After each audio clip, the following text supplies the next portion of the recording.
পশ্চিমবঙ্গ সরকারের জনশিক্ষা প্রসার ও গ্রন্থাগার পরিষেবা দপ্তরের উদ্যোগে আজ মালদা টাউন হলে পালিত হল আন্তর্জাতিক সাক্ষরতা দিবস। অনুষ্ঠানের সূচনা হয় একটি চারাগাছে জল ঢেলে, যা সচেতনতার প্রতীক হিসেবে ধরা হয়। এই বিশেষ দিনে বিশেষ চাহিদা সম্পন্ন শিশুদের জন্য প্রদান করা হয় ট্রাইসাইকেল, শিক্ষা সামগ্রী এবং অন্যান্য সহায়ক উপকরণ। অনুষ্ঠানে প্রধান অতিথি হিসেবে উপস্থিত ছিলেন রাজ্যের প্রতিমন্ত্রী সাবিনা ইয়াসমিন।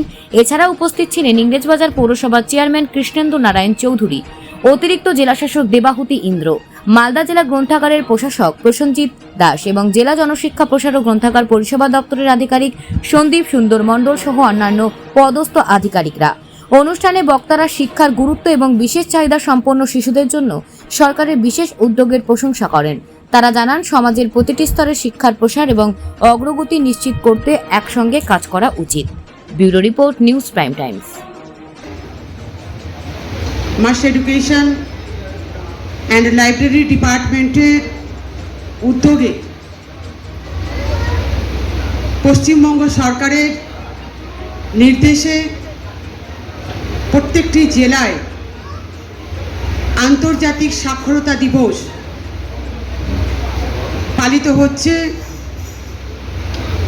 উপস্থিত আছেন, প্রথমেই আমি কংগ্রাচুলেট করছি কিছুক্ষণ আগে যারা সুন্দর একটা উদ্বোধনী সঙ্গীতের মধ্য দিয়ে এই দিনটি সেলিব্রেট করেছে এবং দুর্ধর্ষ খুব সুন্দর তারা গান গেয়েছে।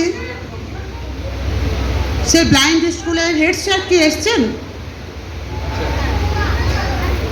থ্যাংক ইউ, খুব ভালো তারা গান গেয়েছে, নিশ্চয়ই আপনাদের কৃতিত্ব রয়েছে। এবং যদি কোনো সুবিধা অসুবিধা হয় আজকে তাদের ভালোবাসায় বলুন বা তাদের পারফরমেন্সের বেসিসে আপনি নির্দ্বিধায় আমার কাছ থেকে গভর্নমেন্ট যদি কোনো সুযোগ পেতে চান আপনি চাইতে পারবেন। আপনারা সকলেই জানেন, একটা সময় ছিল যখন শিক্ষার আলো থেকে আমরা বেশিরভাগই বঞ্চিত ছিলাম এবং ইউনেস্কো 1967-এ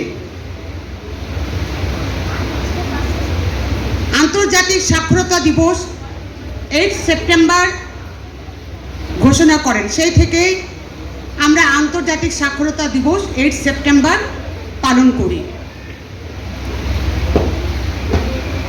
এবং সেই পরিপ্রেক্ষিতে আজকে তখনকার যে সাক্ষরতার হার ছিল, এখন আমরা প্রায় সারা বিশ্বে 86% আমরা সাক্ষরতার দিকে পৌঁছে ফেলেছি।